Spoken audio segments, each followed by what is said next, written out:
Mi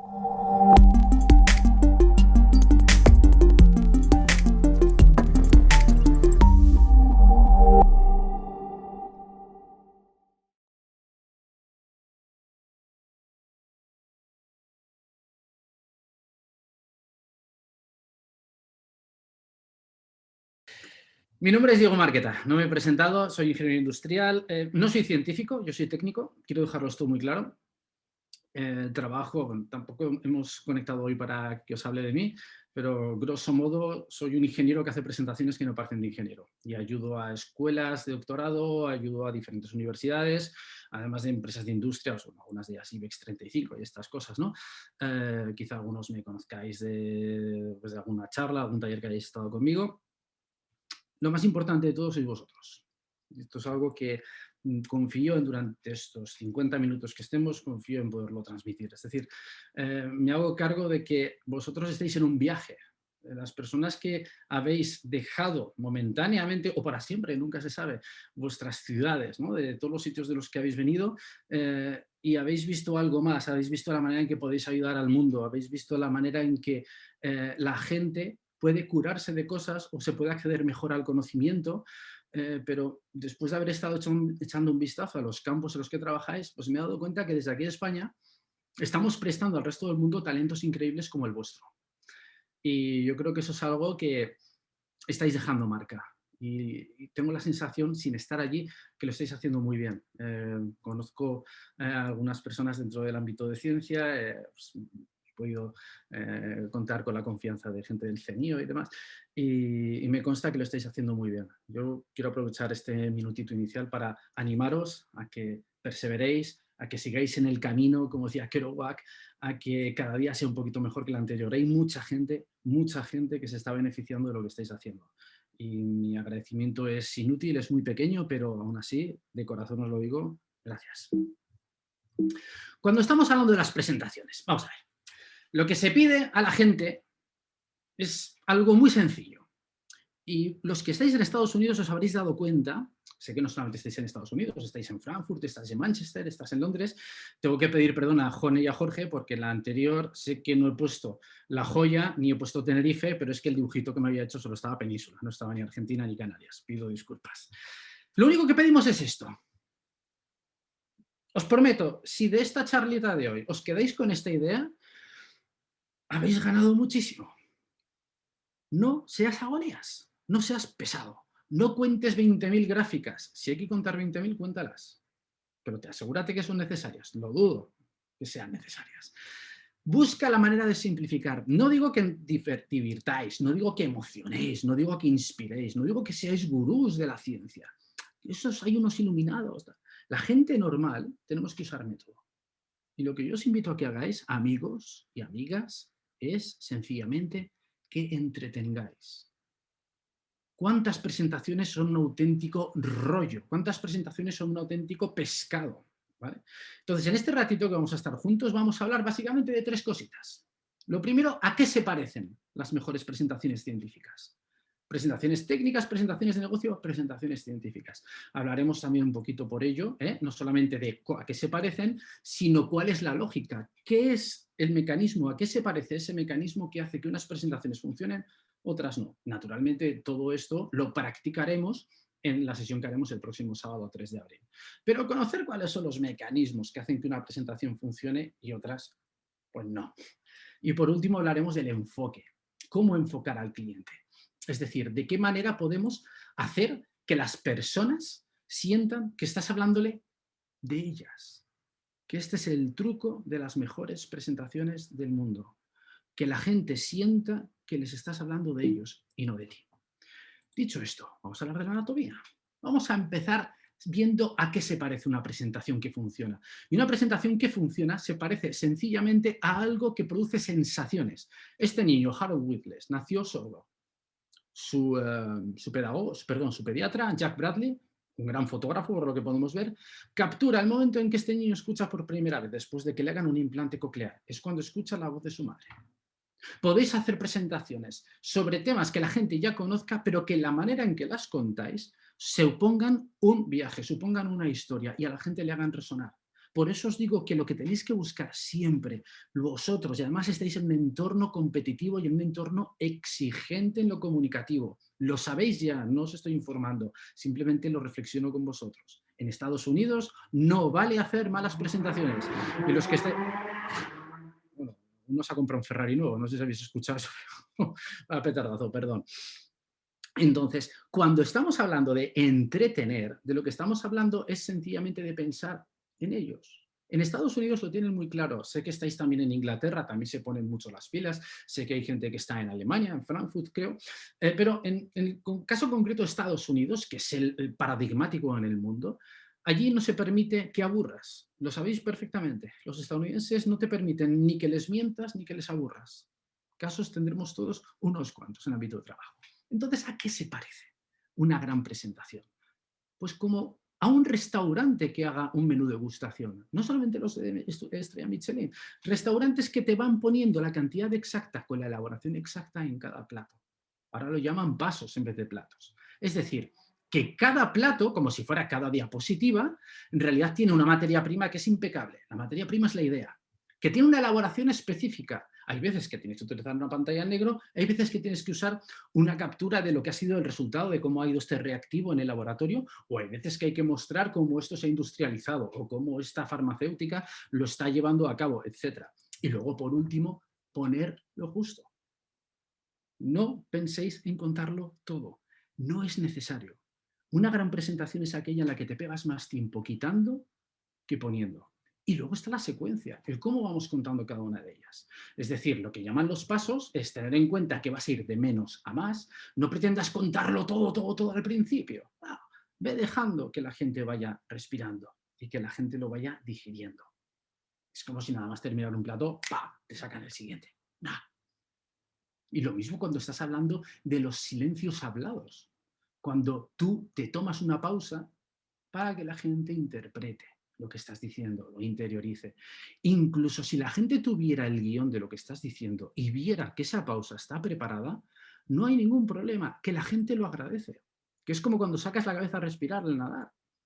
Es que es algo natural, la gente lo necesita.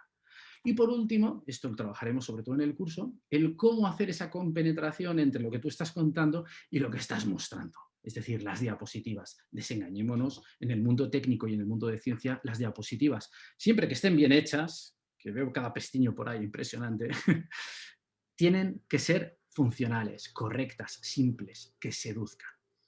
Entonces venimos a lo que siempre hemos hablado, ¿no? Lo de las historias, el storytelling, que lo hemos dicho tantas veces, y sin embargo, a la hora de la verdad, pues parece que no lo aplicamos tanto. Es decir, decimos que hay que contar historias, sin embargo, nos olvidamos qué significa eso. Todo esto viene de hace 43, 44.000 años. Hace año y medio descubrieron la pintura rupestre más antigua del mundo, ahí en la isla Celebes, allá en Indonesia, del 41.800 a.C. Se creía que las más antiguas eran del 35.000 a.C. en Lascaux, en Francia, ¿no?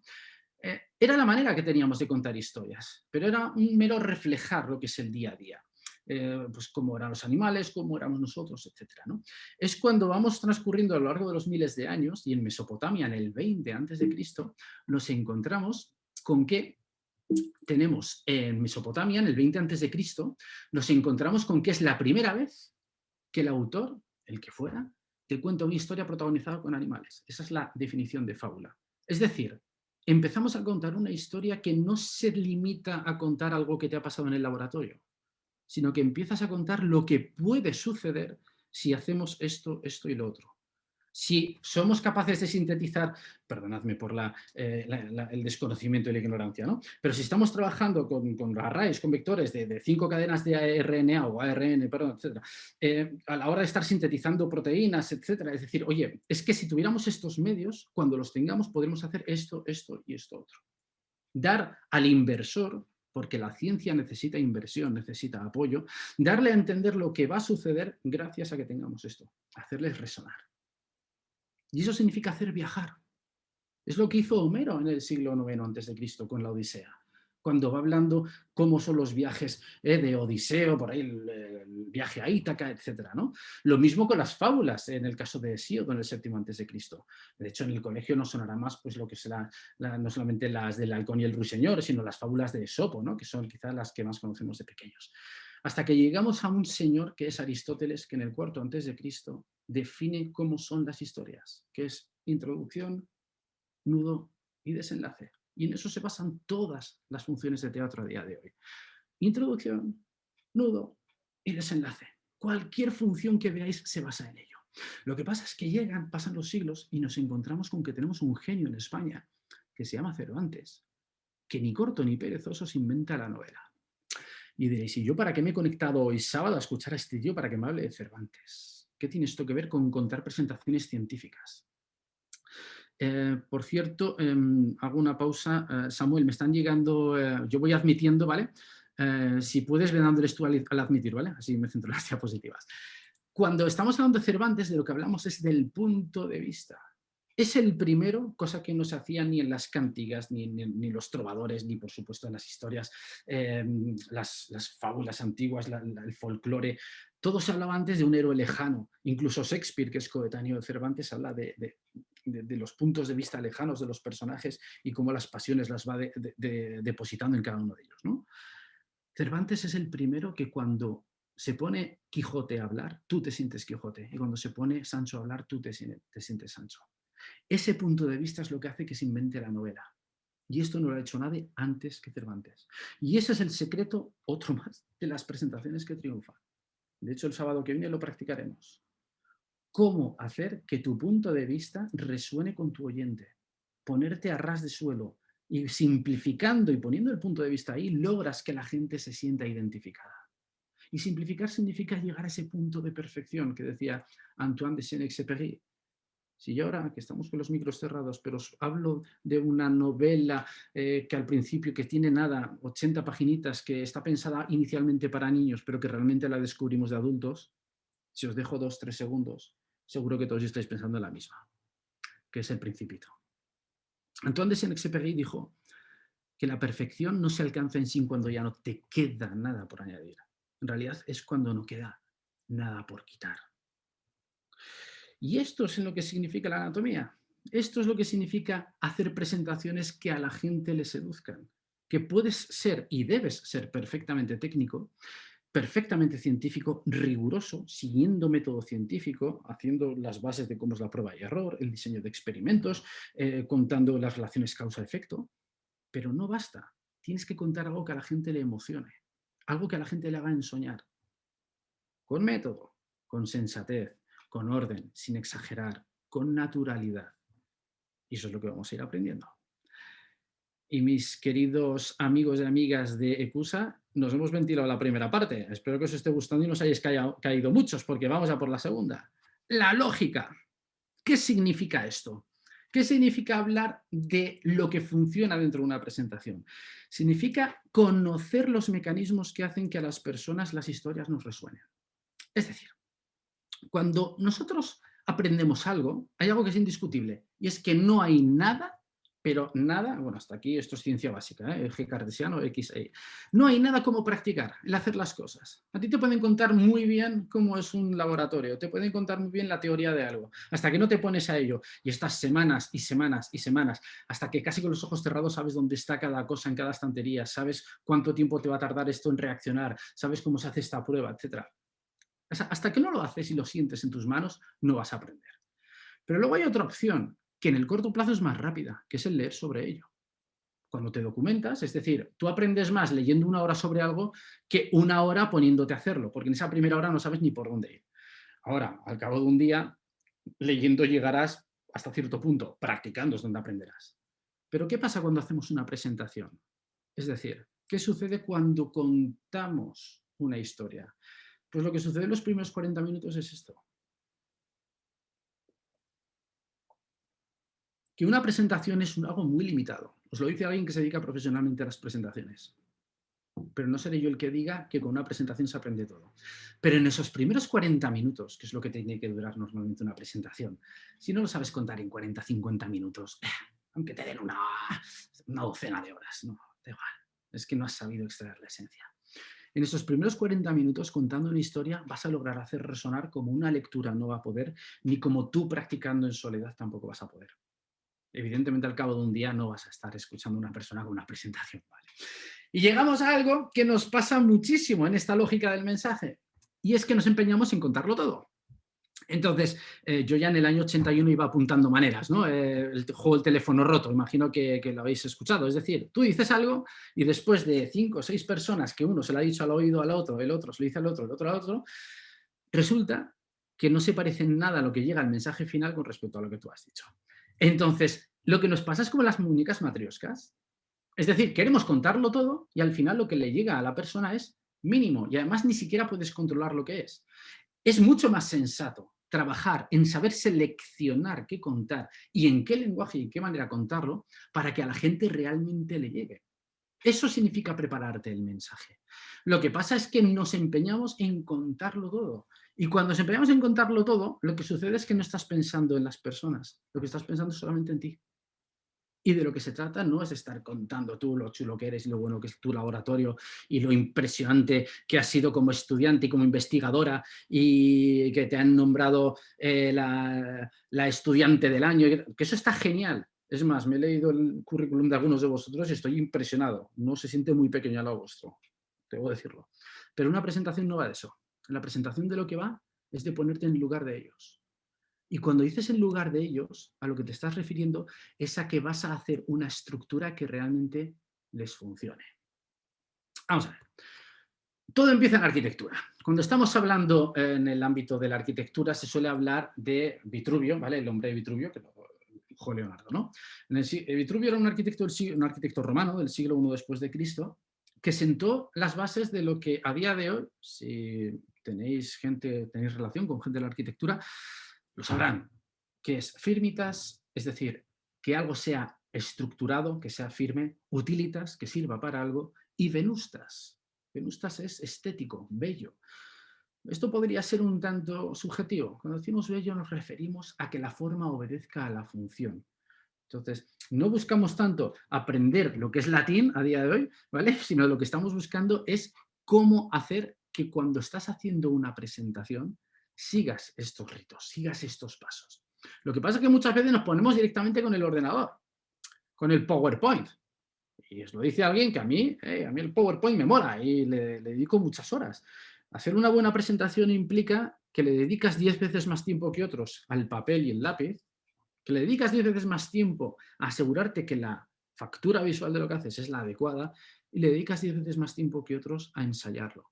A que cuando estás esperando a veces al ascensor en la víspera de tu presentación, pues estás practicando la entrada. Truco que os doy, practicad siempre la entrada y practicad el final.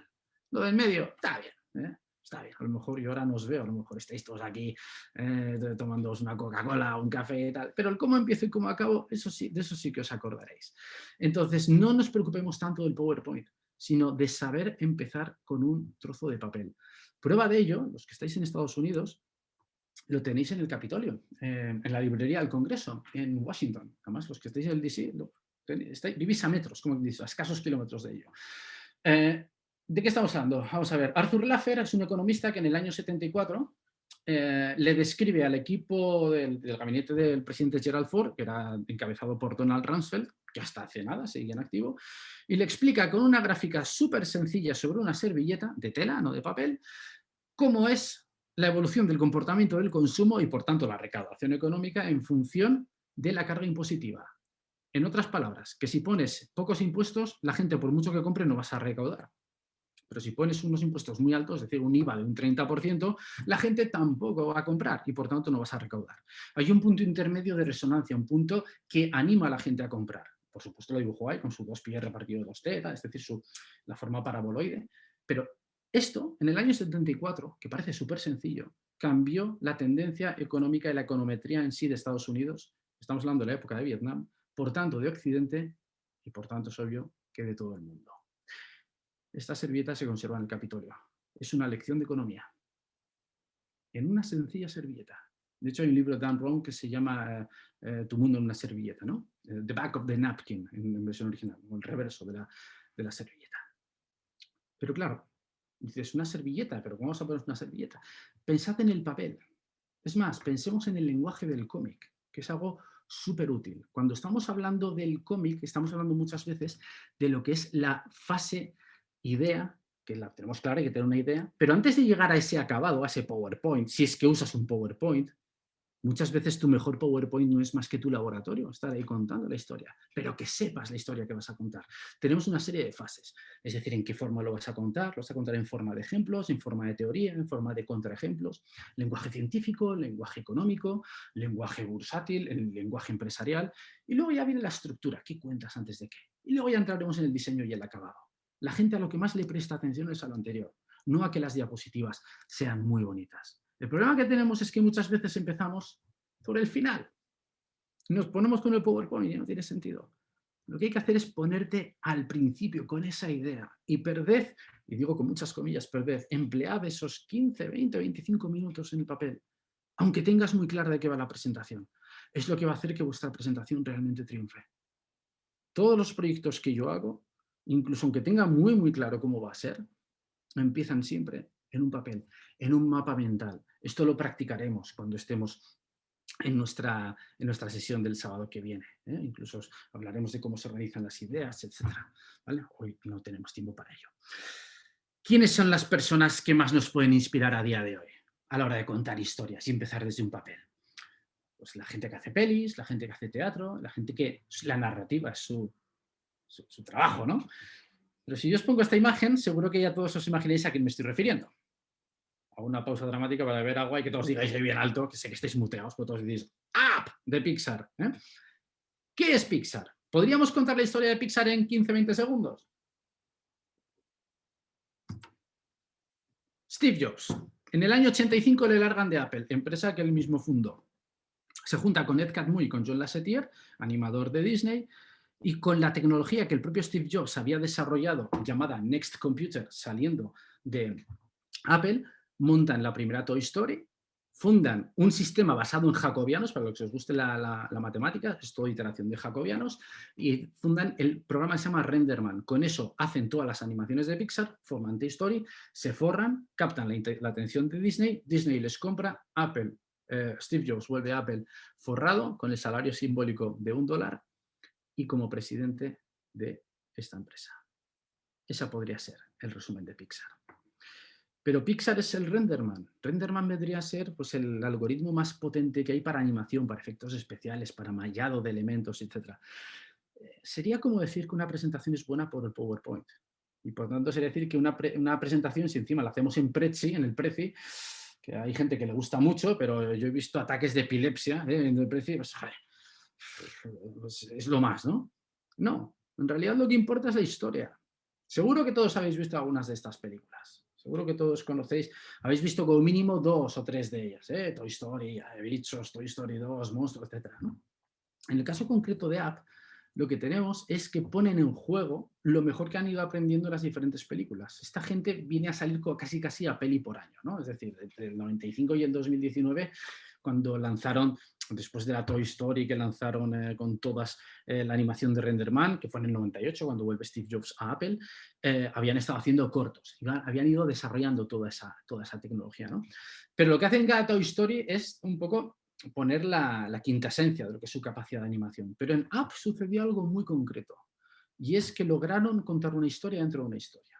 Algo que luego han ido explotando en la simplicidad. Es decir, cuando tú ves Toy Story 4, lo que más nos emociona casi es el personaje hecho con un tenedor desechable y un limpiapipas, ¿no? El personaje Fork, ¿no? el tenedor. Pero lo logran porque no se pegan tanto rato hablando de la animación. Claro que le dedican tiempo, pero lo importante es que las 3/4 partes del tiempo de esta gente lo dedican al lápiz y el papel. De hecho, esta será una de las pocas fotos que podáis ver de una sesión de trabajo de Toy Story 4. Cuando esta gente trabaja en ello, en lo que está trabajando es en el storyboard, es decir, saber qué funciona y qué no funciona. Es como si esta gente se junta con 4 o 5 personas y para probar qué cosas funcionan, qué gags funcionan, qué es lo que no funciona, si hay algo que les emociona o lo que no. En el caso concreto de App lo consiguieron con esta parte, que es cuando el señor Fredricksen, cuando ellos dos se conocen, Elise y Carl se conocen y a partir de ahí montan una película entera, pero que dentro de ella hay una pequeña película de 4 o 5 minutos que es solo música y que se come el 8%, 7% de la película, pero que en el storyboard son como 4 filas ahí centrales. Y lo que logran es emocionar a cualquiera. porque en realidad esa es la herencia de Disney. O sea, Disney lo que nos habla es lo que tenemos que hacer los narradores. Y yo me atrevo a cambiar la palabra narradores por investigadores. Esto no es palabra mía, esto es de Margarita Salas. O sea, el gran investigador necesita tirar de creatividad, tirar de imaginación. Si Margarita Salas se hubiera limitado a repetir lo que hacía su maestro Ochoa, no habría llegado a ningún lado. El Phi-29, para la amplificación del DNA y demás, viene de pensar más allá. Think of the box, que dicen, ¿no?, los americanos, que dicen los ingleses. Entonces, pensad en vosotros ya no solamente como narradores, sino que es que la investigación implica una narrativa, que la investigación requiere que la gente la entienda, que la gente resuene con ella. Algo que en España todavía estamos a años luz de ello, lo lograremos, pero aprovechad que estáis en Estados Unidos, que estáis en otros países. Además, estáis dando lo mejor de vosotros mismos. Buscad que la gente perciba, lo sienta como tal. Perciba que todo vuestro esfuerzo, todo lo que habéis estudiado, todo lo que estáis trabajando, las personas a las que tenéis en la mente, que eso es lo que realmente trae la esperanza. Los que hemos perdido a un ser querido por el cáncer. Hace ahora 26 años, mi mejor amigo se murió de un tumor, ¿no? Hace año y medio que di una charla en el CENIO, justo antes de la pandemia, en diciembre del 2019, me pidieron que diera la charla de cierre en el Love Day. Tuve ese honor, ¿no?, de que me encargasen esta charla. Yo les contaba, vosotros lo que traéis es esperanza. Traéis esperanza. Mi amigo se murió, pero teníamos esperanza. Y es por gente como vosotros, que mi amigo no lo pudo lograr, pero otros lo lograrán. ¿Vale? Y es por gente como vosotras. Nadie va a morir de un mal PowerPoint, ¿vale? Pero sí mucha gente salvará su vida por el trabajo que estáis haciendo. Así que no desestiméis el valor de una historia. Claro, lo que pasa es que muchas veces decimos, bueno, pero es que mi proyecto es muy complejo. ¿Cómo puedo contarlo yo de una manera sencilla? Pues es que no te queda otra, pero no te queda otra que saber contarlo en 5 minutos. Si tú eres capaz de contar en 5 minutos una historia, que esto es un ejercicio que suele a la gente pedir, ¿no? ¿Sabrías contar un proyecto en 5 o en 4 minutos? Si no eres capaz, ¿cómo vas a ser capaz de atraer la atención de un inversor? Y luego incluso en menos. Entonces, cuando estamos pensando en el tiempo que te den, siempre piensa en menos. ¿Que te dan 1 hora para hablar? Intenta usar 55 o 50 minutos. ¿Que te dan 1 hora y media? 1 hora. ¿Vale? En eso consiste la lógica de las presentaciones. En que hay mecanismos que hacen que las personas funcionemos y que resonemos. Y hablo desde un sentido físico. Es decir, que la historia que nos están contando está emitida en una frecuencia que es natural a nuestro sistema. Es decir, que cuanto más simple sea lo que cuentas, más fácil es que yo entre en resonancia con lo que cuentas. Y es entonces cuando se amplifican, cuando se produce ese pico de resonancia. ¿Vale? Vamos a hacer un juego. Y aquí sí que os voy a pedir que os quitéis el micro porque si hago un juego y lo hago yo solo se llama solitario, no se llama juego. Porque vamos a pasar al enfoque. Veamos. Vosotros sois gente de ciencia. Vosotros tenéis más que claro, conocéis mejor que yo cómo funcionan las que sois sobre todo de biología, ¿no? Cómo funcionan las 3 áreas de Brodmann 19, 20, 21 que se encargan de lo que es el precórtex visual primario. Es decir, cómo recibimos las imágenes y cómo las procesamos. Sabemos que pensamos en imágenes. ¿Vale? En mi canal YouTube puse un vídeo sobre gráficas que lo grabé en la pandemia, en el confinamiento, y en el cual hay un momento en que me detengo a explicar cómo funciona como una placa fotográfica, como un sensor fotográfico. De hecho, es una conexión retinotópica, lo que es la conexión entre conos y bastones del ojo y lo que es la parte del córtex visual. No necesitamos contarlo todo. Precisamente porque tenemos tanta capacidad de absorción de imagen, podemos despistar a la gente. Es mejor contar menos, pero en el contexto adecuado. Vamos a hacer este ejemplo. Espero que hayáis ido quitando el mute, ¿vale? A ver si no se nos... Samuel, a ver si no se nos satura el ancho de onda. Veamos qué significa pensar en imágenes. Yo os podría poner una imagen como esta, incluso tal como estáis, os podéis separar de la pantalla y ya vais viendo por dónde voy, que es de 10, 12 píxeles de ancho por 40, 50 píxeles de alto.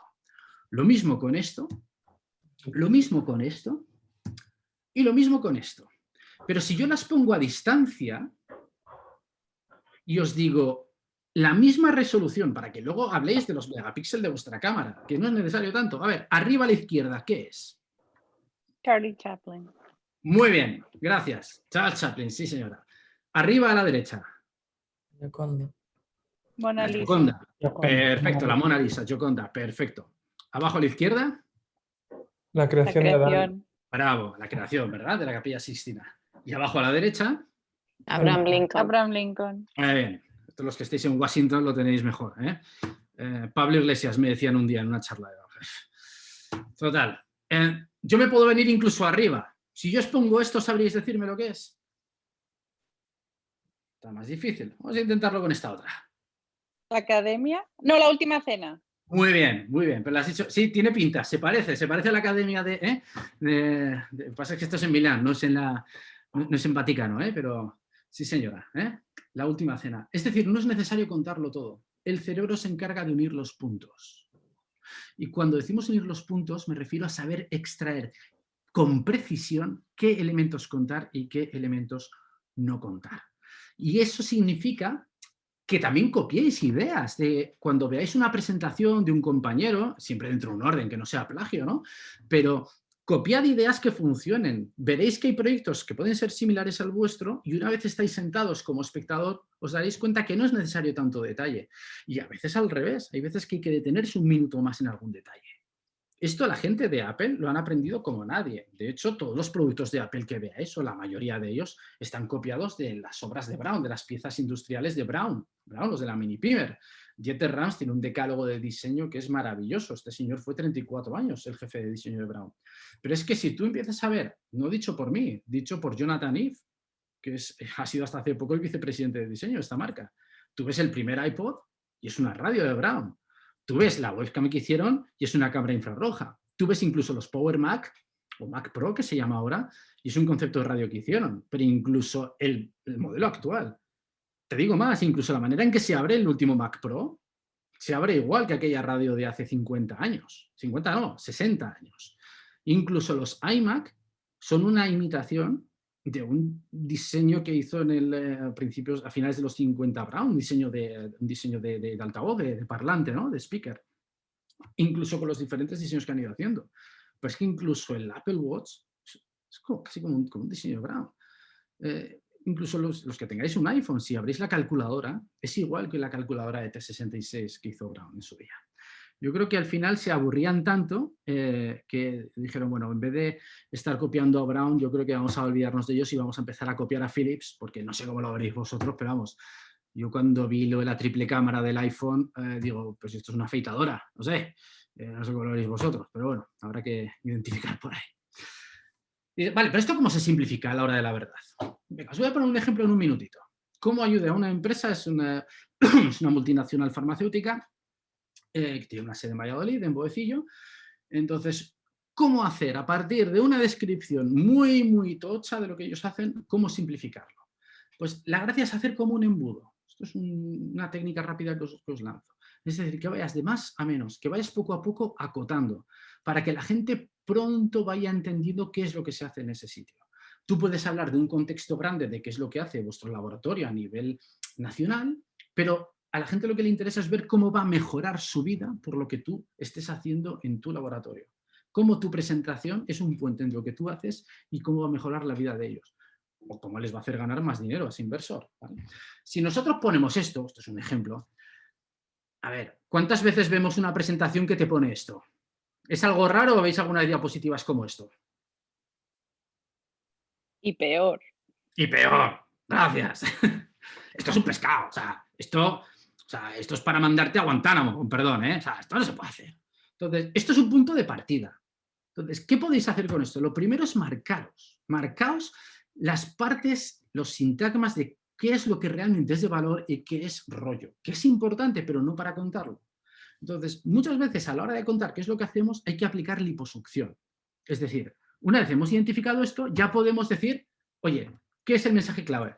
El desired properties of your compound, ¿vale? Es decir, ¿cuáles son las propiedades de tu compuesto? Entonces, a partir de ahí, ¿cuál es el lema de tu empresa? Es este, me parece muy bien, pero ¿qué significa? Soluciones end-to-end.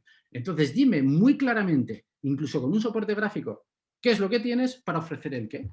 Y luego ya estarás ahí enseñándole el laboratorio y demás. Pero a la hora de contárselo, no pretendas leer todo lo que pones, porque es que entonces no tiene sentido que estés ahí. Que es algo que puede sonar muy obvio, pero a la hora de la verdad no lo aplicamos. tenemos que estar dando un soporte, no contando todos los rollos mundiales que tenemos, ¿vale? Que eso es nuestro gran, como diría yo, es nuestra grandísima tentación, que es creernos que es todo tan fantástico lo que hacemos, que creemos que, bueno, que la vida de ellos va a mejorar por contárselo todo. Y no va de eso, ni muchísimo menos. Y luego hay otro caso. A ver, los que somos de formación técnica casi deberíamos estar obligados a hacer buenas gráficas, porque, a ver, ¿os habéis encontrado alguna vez gráficas como esta? Imagino que sí. Podéis dejar los micros abiertos ya si queréis, ¿eh? Como alguien ha dicho antes. Y peor, a ver, esta gráfica para un informe es brillante, no voy a ser yo el que la discuta, pero para una presentación no, porque tienes que explicarla. Y salvo que estés en un entorno evidentemente de expresión de resultados, en entorno de doctorado, de tu tesis doctoral, que en ese caso no te voy a decir que no, aún así se puede simplificar, ya está ahí la memoria, ya está ahí tu tesis para haberlo contado. Una gráfica, por definición, tiene que explicarse sola, está para ayudarte a contar algo, no para que tú tengas que estar a explicarla. En vez de esto, es preferible que lo cuentes así. Porque lo que queremos aquí contar es que en esa franja de 2005 y 2006 hubo un incremento de más 28,2% de los casos. Es decir, en este punto, cuando tú estás que ya no puedes simplificar más.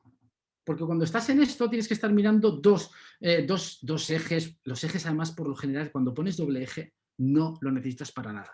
Evidentemente esto lo podemos hablar con más detalle en otro momento. Pero para que veáis un poco el rollo de lo que significa la simplificación, id a menos. Ved todo lo que podáis quitar, ¿vale? Es como si yo os enseño una gráfica como esta, ¿vale?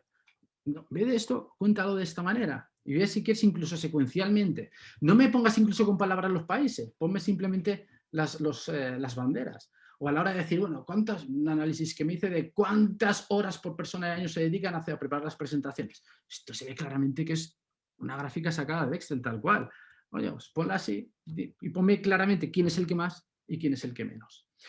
De hecho, en la mayoría de las presentaciones, insisto, hablo cuando estás haciendo una presentación proyectada para la gente. Otra cosa es en un informe escrito o en una reunión de trabajo, que es otro código.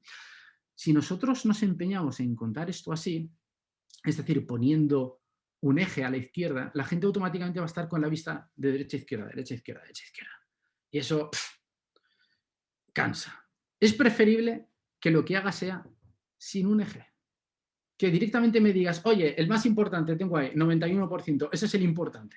O a la hora de decir, oye, ¿cuántos son los precios, el precio del litro? Pues incluso que lo hagas de una manera que sea comparativa. Incluso buscaos visuales que sean metáforas que puedan ser válidas.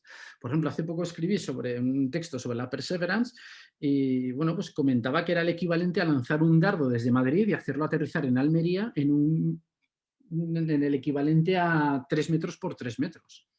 ¿Vale? Eso es la precisión de lo que significa Perseverance, ¿no? O a la hora de hablar de, por ejemplo, en este caso, pues para un cliente que hacía impresoras industriales, ¿vale? Bueno, y luego está lo de los colorines, vamos a ver. Yo me he dado cuenta, a ver, de las 33 personas que estabais inscritas, creo que el 80% sois damas y el otro sois caballeros. O sea, creo que estabais 5 o 6 chicos. Las chicas en esto os aburriréis porque estáis antropológicamente diseñadas para entender muy bien los colores. Pero los tíos somos horribles. No sé si os ha pasado alguna vez que vais con, esto es para las chicas, que vais con vuestro hermano o vuestro novio o vuestro marido o vuestro padre, y estáis en una tienda de ropa y te dice, mira, a mí me gusta la camiseta gris. Y tú le dices, ¿cómo que gris? Será blanco roto, blanco hueso, blanco pálido, blanco oxidado, blanco yeso, blanco crepe. Pero no es gris. O dices azul marino, ¿cómo que azul marino? Azul petróleo, existe el azul petróleo. ¿Vale? Es decir, nosotros para esto somos horribles, porque no estamos diseñados para ver estos colores. Nosotros vemos 7 colores y gracias. Me equivoco en algo, decidme, si hay algo, sobre todo las chicas, confío en que estaréis grosso modo de acuerdo con esto. Incluso si tenéis alguna anécdota y la queréis contar, será genial.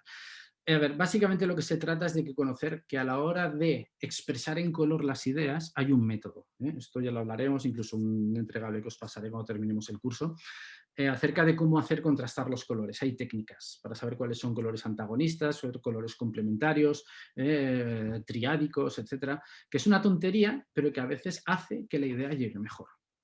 Bueno, y luego está ya el tema de las tipografías, que no sé por qué nos empeñamos en poner tamaños, o sea, que es que no se lean, que es que hay que estar como con una lupa.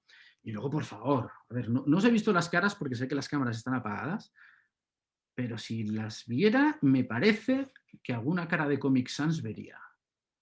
¿Hay alguien que quiera confesar, que quiera hacer un golpe en el pecho diciendo yo confieso que utilizo Comic Sans? Lo puede hacer que no vamos a tener, no vamos a hacer ningún tipo de represalia. Buscad tipografías que sean, pues, por ejemplo, Myriad, Avenir, Helvética. En caso de duda, Helvética funciona muy bien. En general, tipografías sans serif, es decir, sin rabito. ¿Y cómo son las tipografías sin rabito? Pues como por ejemplo podéis ver en la Arial, ¿vale? Como veis en la Calibri. No uséis la Calibri es la de siempre. ¿Tú por qué usas Calibri? No, es que me gusta. Mentira cochina. Es porque es la primera que sale cuando abres el Office. Y cantidad de cosas que veo en el Calibri porque la gente no quiere cambiar. Y si me cambias es a Comic Sans, con lo cual casi prefiero que te quedes en Calibri. Pero bueno, buscad tipografías que sean, oye, pues técnicas, ¿vale? Pues Helvética, os digo, funciona muy bien. Hay una que se llama San Francisco, que está muy bien. Myriad, Avenir, hablaremos de ello, ¿vale? Y luego, si vais a utilizar personas en las imágenes, no las pongáis de espaldas al texto. Os voy dando aquí truquillos, ¿eh? Es decir, siempre los memes de Julio Iglesias como son, como el anterior o como este. No he visto yo hasta ahora memes de Julio Iglesias y Cusa, pero bueno, son siempre mirando al texto, ¿vale? Y luego, a ver, intentad vencer la gran tentación de hacer diapositivas como esta. No sé si la persona que ha intervenido antes, que ha dicho y peor, ¿te referías a algo como esto? ¿A este tipo de diapositivas? ¿Veis alguna vez también por ahí? Sí, algo así, algo así. Algo así, ¿eh? Que resulta... Pero con la letra más pequeña. Y la letra incluso más pequeña, ¿eh? Y arriba el nombre del proyecto todo el rato, y todo el rato el logo. Y abajo a la derecha una tabla cutre salchichera Excel. ¿Esto soy el único que lo ve o lo habéis visto también vosotros por ahí?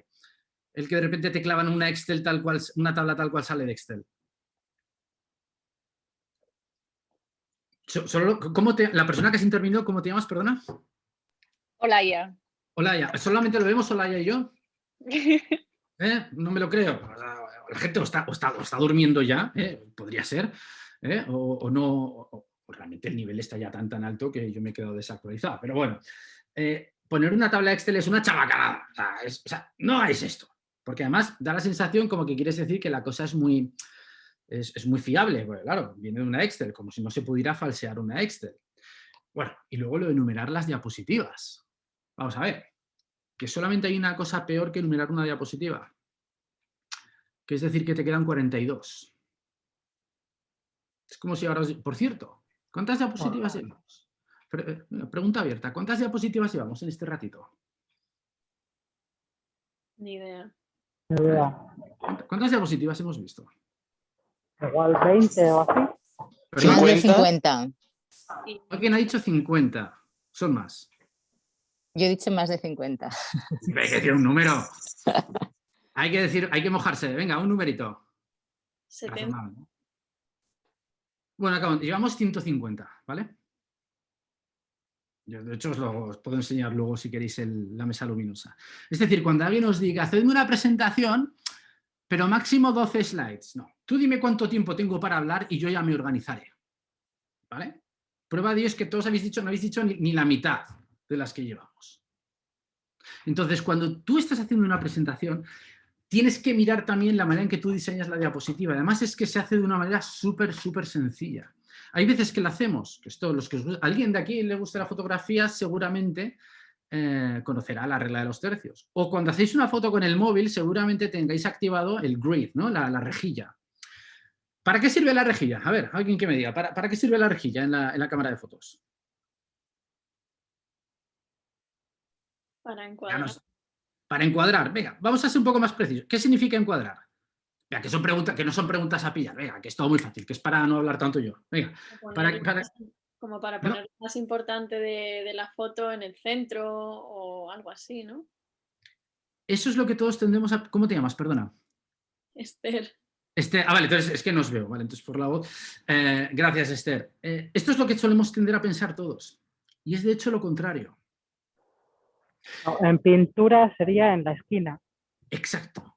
El objetivo de la red es que esto no es la mirilla de un francotirador. El objetivo es identificar los puntos, los ejes en los cuales poner lo importante.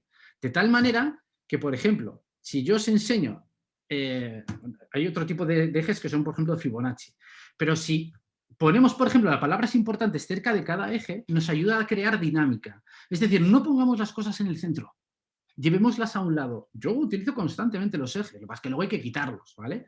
Entonces, por ejemplo, la diapositiva que habéis visto antes, cuando se habla de la servilleta del Capitolio, sigue la regla de Fibonacci. Incluso la portada de lo que habéis visto hoy, sigue la regla de Fibonacci. La espiral de Fibonacci, como quien dice, ¿vale? Que no es más que coger, copiar y pegártela, que no es que haya que hacer nada raro. Pero ante la duda, ¿dónde pongo esto? Donde te caiga un eje de estos. Te funcionará el 95% de las veces. Y además la gente no sabe que obedece a ello y sin embargo le resulta armónica. Es como un buen acorde, es como cuando ves un buen golpe de tenis, aunque no sepas de tenis, eres capaz de percibir la elegancia, ¿vale? Porque en la forma está la función. Igual que cuando uséis una foto, las fotos siempre ponerlas a tamaño completo. A no ser que queráis poner dos que se estén enfrentando por alguna razón, ¿vale?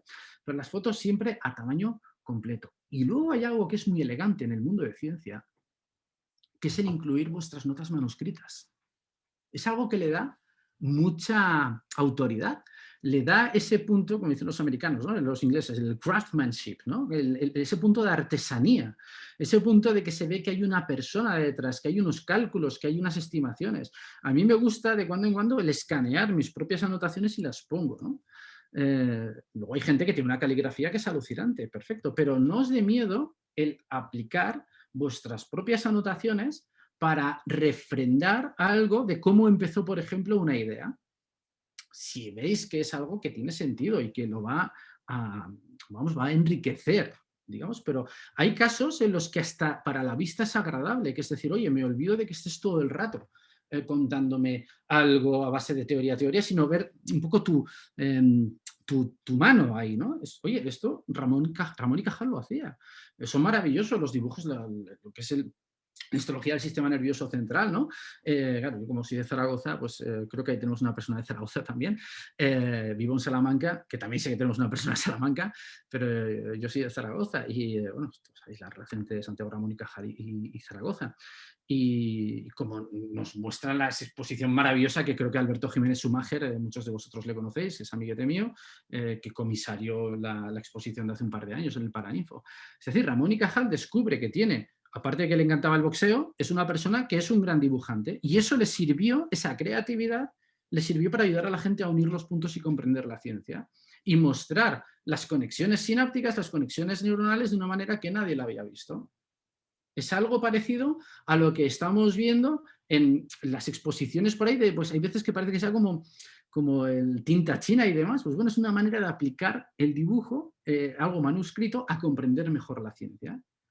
Toda ciencia tiene algo de arte, al igual que el arte tiene mucho de ciencia. Es de la misma manera que hacía Margarita Salas, tristemente fallecida hace año y medio, ¿no? Que es cuando, lo que se contaba antes, ¿no? Del DNA polimerasa, lo del Fi29. A la hora de contar una historia, me dice mucho más a ella, en el año 60 y tantos, con la pizarra y dibujando sus primeras ideas, mucho más que una imagen que pueda darme un ordenador. Y a lo mejor está en la combinación de ambas lo que nos da riqueza. Es algo así lo que nos va a ayudar a contar las historias. Probad. Además, ante la duda siempre os digo lo mismo, probad. Y si luego no funciona, lo quitas. ¿Vale? Bueno, pues este es mi pequeño homenaje a esta gran señora, ¿no? A Margarita Salas. Aquí quiero preguntaros, ¿quiénes de vosotros tenéis, a la hora de hacer una presentación, quiénes de vosotros lo sufrís? ¿Quiénes de vosotros tenéis una sensación de incomodidad a la hora de hablar en público, a la hora de presentar?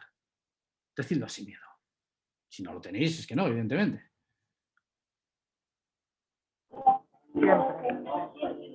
Uy, me ha parecido musiquita el Corte Inglés en Navidad, aquello. Bueno, quiero pensar que alguien quería decir algo ahí. Bueno, en cualquier caso, para las personas que sintáis ese freno, ya no es una molestia, hay veces que es incluso un miedo, ¿no? Es normal, ¿vale? Hablar en público no es natural, no es normal, no estamos diseñados para ello. Estamos diseñados para hablar a unas pocas personas. De hecho, ahora en el mundo online es quizá más parecido hablar a una sola persona. Pero cuando estás en un escenario, aunque tengas un micro, tú estás hablando a un grupo de 100, 200 personas, cuando podamos volver a juntarnos. En los antiguos asentamientos Estamos diseñados, no hay más que ver cómo son las cuerdas vocales, esto es antropología. Estamos diseñados para hablar a 4 metros, 5 metros a la redonda, no más. Todo lo que sea más que eso, vamos a decir, nuestro cerebro reptiliano ya se pone nervioso, ya no es nuestro cerebro emocional, es el hecho de que nos quedamos sin agua, sentimos el peligro, sentimos la boca seca, queremos beber agua aunque solo sea para decirle al cerebro que nos podemos hidratar, por tanto no hay peligro. Pensad que es un regalo, pensad que cuando estáis haciendo una presentación, convenceos de ello porque además es muy cierto. Estáis contando algo que va a servir para que la vida de la gente sea mejor, acaso salvar su vida, y además tenéis el honor de contarlo porque habéis estado allí, porque sabéis de ello, porque sencillamente representáis dignamente al laboratorio o a la misión que estáis haciendo. Tomadlo como un regalo. Con eso tu cerebro ya va a estar mucho más tranquilo. Y lo segundo, que respiréis. Que es que nos empeñamos en no respirar porque nos atrompicamos y resulta que a pesar de que tenemos unos pulmones con una capacidad pulmonar que nos permitirían perfectamente hacer una inspiración y poder emitir la voz tranquilamente, empezamos como a hiperventilar y no nos sale la voz, etc. Es decir, el mero hecho de respirar lentamente antes de salir al escenario, esto es antes, que hay gente que se pone a hacer, y lo hacen ahí delante del escenario y dicen, no, hay que hacerlo antes, no después. Solamente eso te hace que vayas a estar muchísimo más cómodo. Y una vez hayas hecho eso, ya tienes todo el pase de diapositivas que tengas pendiente hacer, pues vale, genial. Es decir, pues al final que hemos venido pues a pasarlo bien, pues vale, me parece muy bien, que esto es, al final, cuando estamos hablando de las diapositivas, pues sí, pues las diapositivas que os he estado enseñando hoy, ¿no? Pues vale, sí, que cuando tú estás hablando de hacer una presentación, que el soporte visual es muy importante, que no te digo que no, pero lo más importante es la idea que vas a contar. Y esa tiene que partir de una idea de simplificación, como decíamos antes, de Antoine de Saint-Exupéry. Pero cuando estamos hablando de simplicidad, lo que estamos hablando es emplear tiempo en ello. Esto no es hacer 4 subrayados y contar un resumen. Esto de lo que se trata es de aprender y comprender que las cosas importantes en la vida, todas llevan tiempo. Aprender un idioma, aprender cómo es tu barrio en una ciudad, incluso en un país, como vosotros bien sabéis, en el que habéis ido por primera vez. El aprender cómo es la cultura de un lugar. Aprender a querer a alguien. Que te quiera alguien, eso es todavía más difícil. Tener un bebé, la naturaleza lo dice, no hay atajos para las cosas importantes. Hay muchas personas que piensan que todo se puede hacer a través de una app. Vosotros lo representáis mejor que nadie. Habéis hecho un estudio largo, duro, habéis hecho becas predoctorales, postdoctorales, estudiar una tesis, estar cumpliendo vuestros sueños, haciendo grandes esfuerzos, vosotros, vuestras familias, a lo mejor estáis trabajando en paralelo, y todo para que dentro de 3, 4 años vayáis viendo el resultado de todo. Y precisamente porque es lento merece la pena. Precisamente porque lleva tiempo, la satisfacción es mayor. Como dijo Kennedy cuando anunció que iban a lanzar la misión Apolo, ¿no? We choose to go to the moon and do the other things, not because they are easy, but because they are hard. O sea, vamos a ir a la luna y hacer el resto de las cosas, no porque sea fácil, sino precisamente porque es difícil. Y la recompensa emocional está a la altura de ello.